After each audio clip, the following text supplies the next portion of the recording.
Hi there, good morning, good afternoon, good evening, whatever time it is, and as always, happy whatever day it is here at Left Side of the Aisle. I'm your host. My name is Larry Erickson, and for the next nearly half hour, I'm going to be talking about some things that I hope you'll find interesting enough to pay attention to. If you have any reactions to the show, you can email them to me directly. My personal email is whoviating, WHOVIATING at AOL.com. And if you didn't catch that, you can go to my website, which is called Lotus Surviving a Dark Time, and the URL will be here a couple of times during the show. And you can get the email address from there, or if you prefer, you can leave a comment there.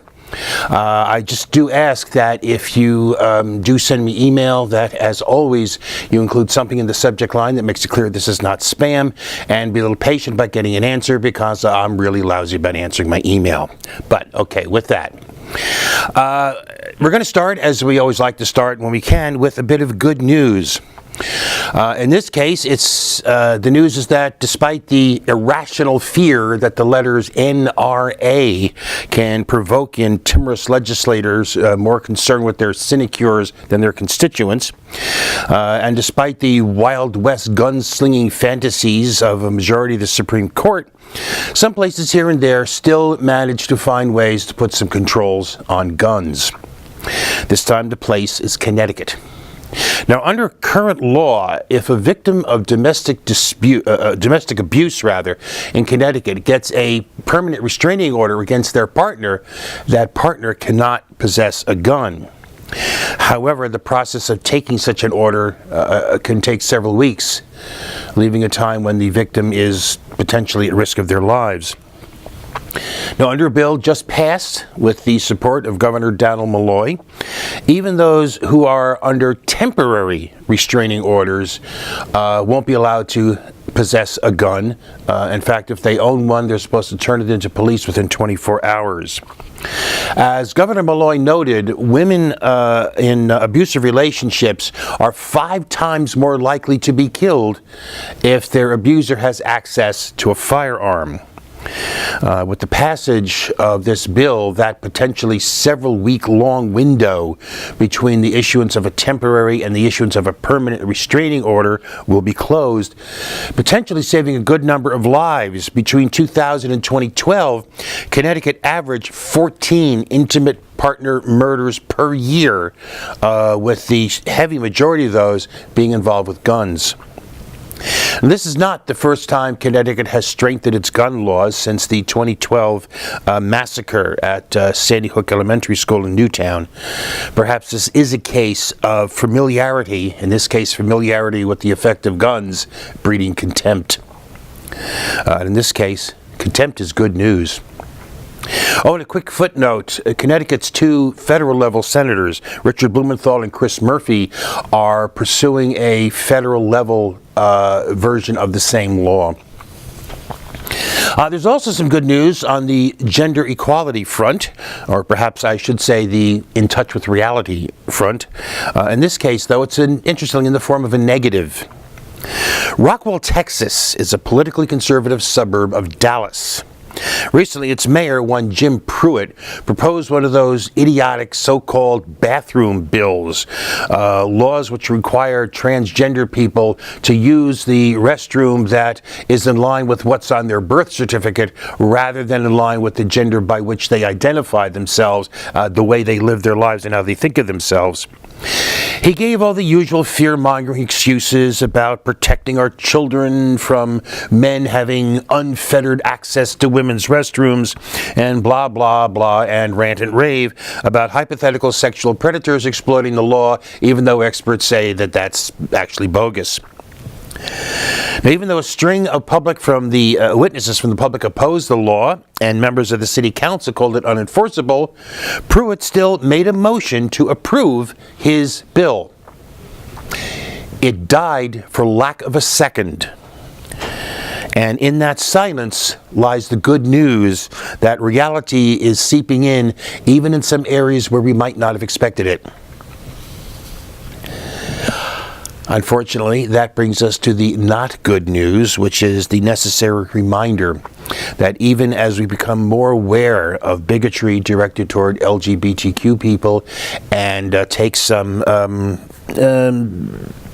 real, if unsteady, gains against that bigotry, we need to be reminded that our old bigotries, such as racism and sexism, are still there.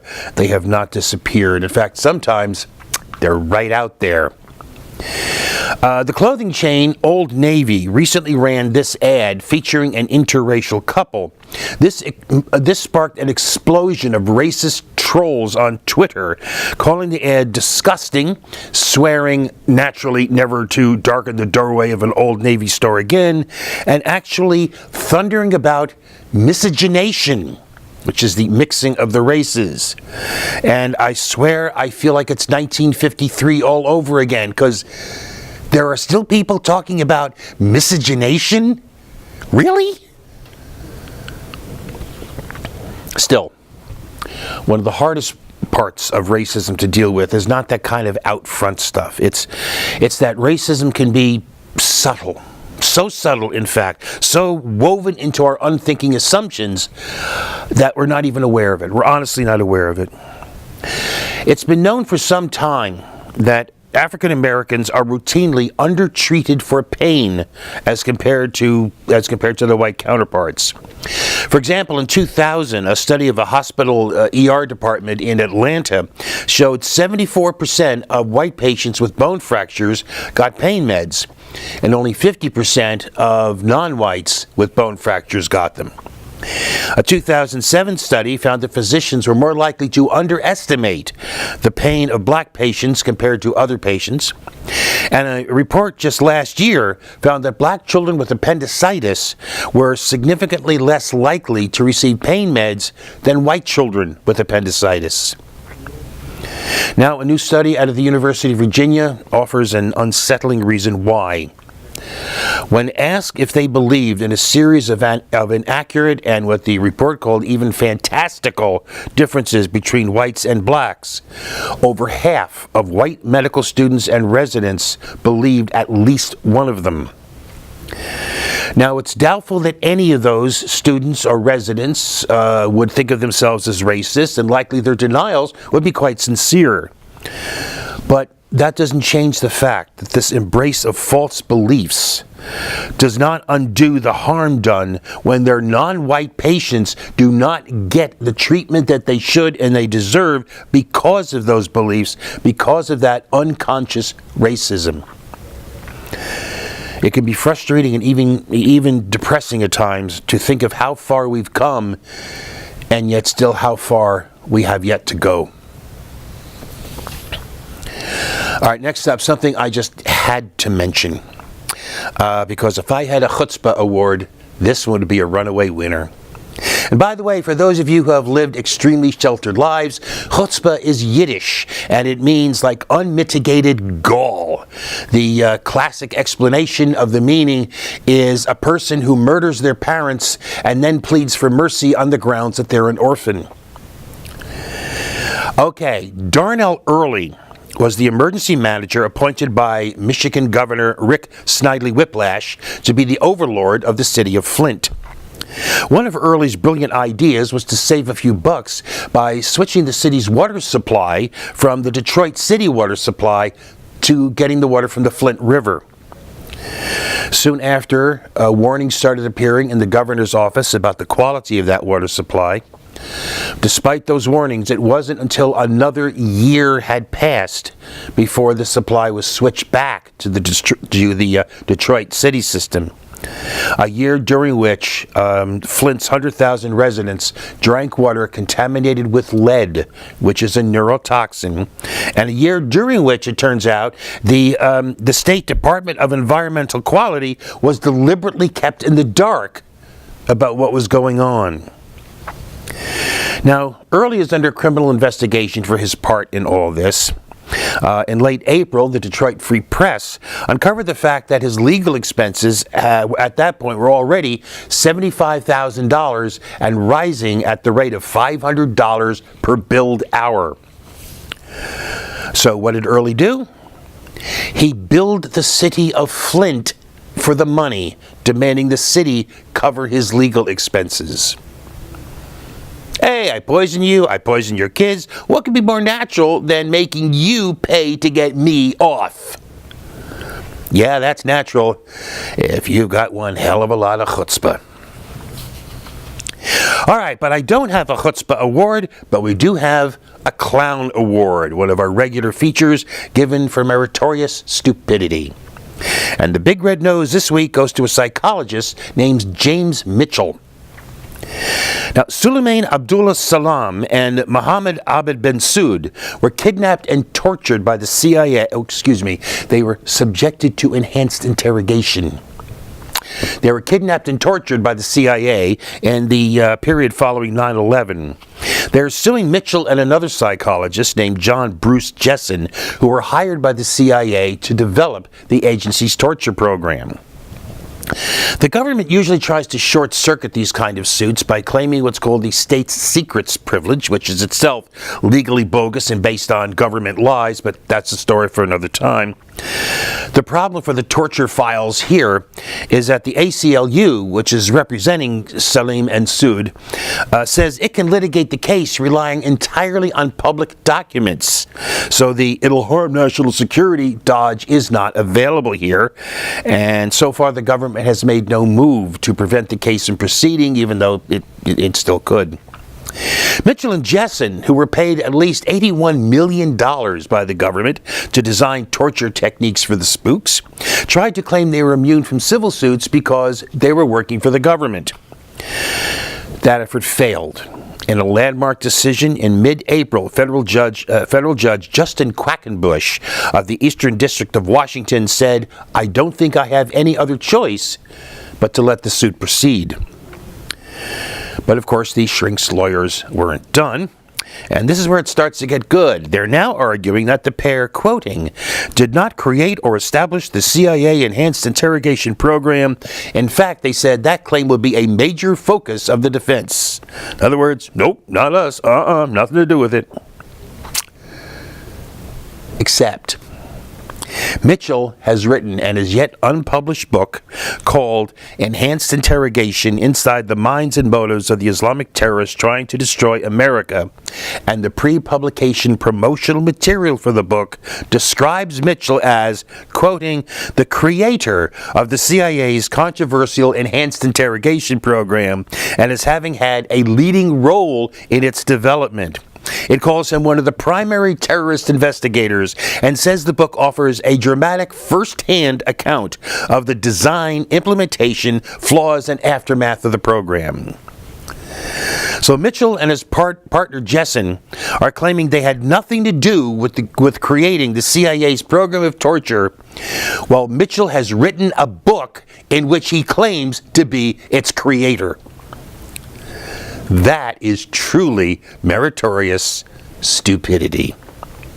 James Mitchell and John Bruce Jessen are both scumbags for their work, but Mitchell is truly a clown. A quick footnote, the publication for Mitchell's book, originally set for May 10th, has been set back indefinitely. Can't imagine why. All right, on another topic, recently we've had some good news about voting rights, including Maryland's restoration of some rights to felons who've done their prison time, and a Supreme Court decision smacking down an attempt to redefine one person, one vote in a way to benefit the reactionaries. Well, more dramatically on this score, on April 22nd, Virginia Governor Terry McAuliffe used a broad interpretation of gubernatorial executive clemency powers to restore voting rights to more than 200,000 state residents who had been permanently banned from voting because of a felony conviction. Maryland and Virginia are part of a trend. The Brennan Center for Justice at New York University, which tracks voting rights issues, says that over the last 2 decades, about 20 states have acted to ease in some way their restrictions on felons being able to vote. But even as we move in the right direction on that part of voting rights, we still seem to be moving in the wrong direction on another aspect of that same issue. Voter ID laws, which brings us to the outrage of the week. Wisconsin has one of the most restrictive voter ID laws around. It requires a government-issued photo ID in order to vote. Despite claims about a non-existent plague of in-person voter fraud, the real purpose of these laws is, of course, to suppress the votes of people like students and minorities and other people who will generally vote in a more liberal way. Now, if there is ever any doubt of that, we now have the word of a former top staffer for a Republican legislator in Wisconsin who stated that he was at a meeting in which Gopper legislators openly stated that they wanted the law because it would help them at election time. It's now estimated that about 9% of Wisconsin's registered voters, that's over 300,000 people, do not have a government-issued photo ID and will be disenfranchised in this year's elections.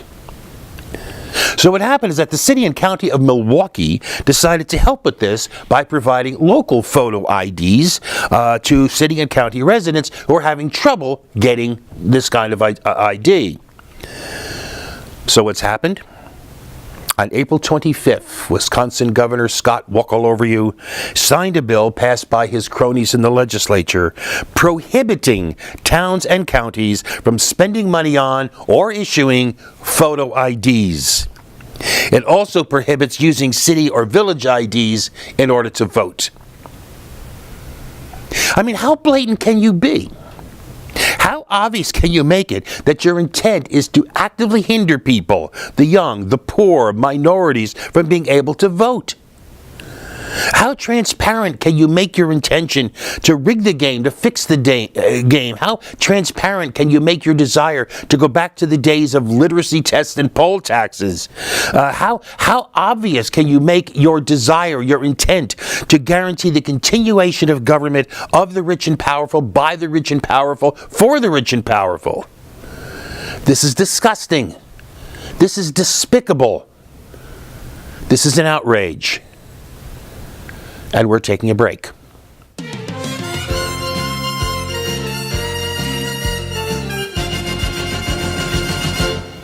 And here we are back. Now here's something I'm going to cover just briefly because I want the central fact to stand alone.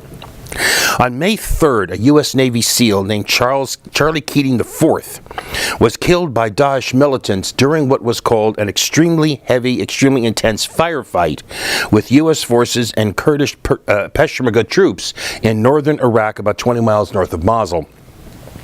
According to military trainer Matthew Van Dyke, at least 20 SEALs assisted the Peshmerga in the firefight.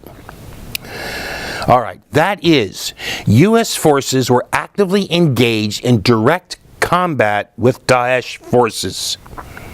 Exactly how are they not boots on the ground? Well, the answer comes back from our Nobel Peace Prize president, because I say they're not. So let me just ask my supposedly oh-so-progressive Democratic Party friends, if this was President Donald Trump doing exactly the same thing and using exactly the same arguments, would you sit still for it? Watch this space. All right. Last for this week, we have an extended RIP. I have on several past occasions used, and RIPs use some version of the phrase, another part of my youth slips away. So it is here, but this one's different because it's not part of my cultural youth. It's part of my, for lack of a better term, spirit. Dan Berrigan, teacher, author of more than 50 books of poetry and essays. Dan Berrigan, playwright, protester, prisoner, and prophet, died on April 30th, 9 days short of his 95th birthday. The cause of death was heart failure after a lengthy illness. Berrigan, more formally Father Daniel Berrigan, because he was a Jesuit priest, was at one time one of the best known and most controversial figures on the American political scene, and a figure whose grace and courage were a major inspiration to me, as during the latter 1960s my eyes were open and my political beliefs were radicalized by the Indochina War, along with the words of humanity, insight, and truth from, among others, Daniel Berrigan. Even though his activism against poverty and other wrongs both postdates and predates it, Dan Berrigan first came to widespread public attention during his opposition to the Vietnam War. With Martin Luther King Jr. and others, he helped found clergy and laity concerned about Vietnam. With his younger brother Phil, another Catholic priest who actually left the priesthood in order to get married, he founded the Catholic Peace Fellowship. But he really came to public attention on May 17, 1968, when he, Phil, and 7 others took over 300 draft files out of the Catonsville, Maryland draft board office, brought them out to the parking lot, and burned them with homemade napalm based on a recipe found in a Green Beret handbook. He turned the record of the ensuing trial into a play, which became a movie, both called appropriately The Trial of the Catonsville Nine. The actual text of it actually consisted mostly of trial transcripts. And it included this line, which has forever echoed across my conscience in the years since. Quoting himself, Dan wrote, "Our apologies, good friends, for the fracture of good order, the burning of paper instead of children, the angering of the orderlies in the front parlor of the charnel house. We could not, so help us God, do otherwise." One historian called the Catonsville action the single most powerful anti-war act in American history. It actually led to more than 100 similar raids on draft boards, throwing a huge monkey wrench into the machine seeking to grind out cannon fodder for an increasingly unpopular war. The 9 were, of course, convicted, but when appeals ran out in 1970, Dan surprised everyone by refusing to report to federal prison. He went underground, going from safe house to safe house, spent 4 months dodging the FBI. During that time, he gave interviews and even a couple of speeches. He was, in the words of Phil Berrigan's wife, Liz McAllister, available to everyone except the FBI. This was so embarrassing to J. Edgar Hoover that Dan became the first priest ever to be on the agency's 10 most wanted list. Now, ultimately, of course, he was caught, as he knew at some point he would be. He then spent 2 years in prison. But that was far from the end of his story. On September 9th, 1980, Dan, with seven other people, again including his brother Phil, walked into a GE plant in the town of King of Prussia, Pennsylvania, right past startled security guards, and started hammering on some nose cones being fashioned for the Mark 12A, a highly advanced nuclear weapon. They were trying symbolically to hammer swords into plowshares, giving rise to the name the Plowshares Movement. Again, it inspired and in fact continues to inspire similar actions of what became known as direct disarmament. But of course, in the short term, what it meant for him was more prison time. He never retreated from his radicalism, his pacifism, his nonviolence, or his activism. He continued to speak, write, and march. His last arrest for civil disobedience, so far as I'm aware, was in 2006 at the age of 85. Now, I never met Dan Berrigan. I would have liked to, but the chance never arose. The closest I came was being in the same room with him, which actually was partly my doing. See, every year the War Resisters League had a peace dinner during which they gave a peace award to someone. It always had this wonderful lefty, nonviolent vibe to it. It was basically a great big potluck dinner at a church basement somewhere in Lower Manhattan. Well, in 1974, Dan had published an essay on the Middle East that was critical of Israel. And if you think it'd be hard to criticize Israel today because of the flack you get, those decades ago, it was much worse. The denunciations of Dan as everything from ignorant to pro-terrorist to anti-Semitic poured out of various voices, including a disturbing number from the left. The word was that he was feeling depressed and isolated.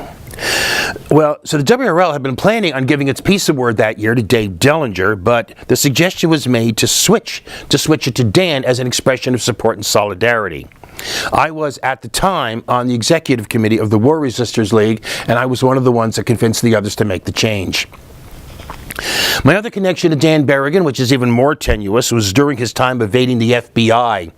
The possibility was raised that my house would be one of the ones he would stay in. Now, it never got beyond the possibility, and I strongly suspect that in that period, there were a lot more possibilities were raised than were actually seriously considered, but it seemed pretty cool at the time and still does. Now, I didn't agree with Dan Berrigan on everything. For example, he was opposed to both euthanasia and abortion, and I'm a strong proponent of the right of both. But despite those disagreements, and despite not having met him, I did meet his writings, and more importantly, his actions. And together, they were one of the things that helped to form and inform the person I become. Because I've talked here about how I'm a green, a leftist, a radical, a democratic socialist, blah, blah, so on and so on. But there's something I haven't talked about much, which is also part of who I am. I'm a pacifist, which usually is something you say on TV when you want to lose viewers, but it's true. I'm not going to flick my autobiography on how I came to that point on you. I'll just say that my experience of actual violence, as opposed to movie or pretend violence, provoked my conscience to an utter clarity of this cannot be right. That large-scale organized violence cannot be right. And by the way, I'm going to tell you right now, I am not interested in any of the cliche tisk-tisking about how unrealistic I'm being, and I don't need any lectures on the destructiveness of institutional violence, and I don't need anybody telling me how easy it is for somebody like me to tell somebody under the yoke of an oppressor to give up murderous violence, when it is equally easy for us to embrace such violence as necessary or liberating, when we don't have to live with the effects, with the shredded limbs and the cries of the wailing, writhing in pain, and the shrieks of the widows and the widowers and the orphans and the parents holding their children amid the smoking ruins of what had been their homes. Because that's the hidden reality behind the necessity of violence, a reality of hundreds of millions of people, past and present, oppressed by military power of one sort or another. Wars of one sort or another are now going on in Nigeria, Libya, Somalia, South Sudan, Iraq, Syria, and who knows how many other places. And I guarantee you that in every one of them, no one on any side has picked up a gun or dropped a bomb or fired a rocket or laid a mine or set a booby trap without claiming to be in the side of the angels. No one has blown somebody's head off or burned a village to the ground or tortured a prisoner without claiming it's in the pursuit of justice or freedom or self-defense or the glory of God or Allah or Jesus or whoever. Because that's the reality. Not about how you prefer nonviolence, if only, or the creative aspects of violence. The reality of death, destruction, and despair, in which everyone claims that they are the wounded innocent who had no other choice. That's the reality, but we refuse to see it. We ignore it, we repress it, even as we know it. Dan Berrigan saw it, could not repress it, could not ignore it. Instead, he threw his life against it, fully embracing his own credo that, and I'm quoting him, one is called to live non-violently, even when the change one works for seems impossible. Because it's only by hammering at the impossible that it can be reformed first into the unlikely and then into the inevitable. Dan Berrigan has laid down his hammer. Let's hope that enough among us find the grace and the courage to pick it up. R.I.P. Dan Berrigan. That's it for this week. I'm out of time. I will see you next week. For the moment, you have the best week you possibly can. And as always, peace.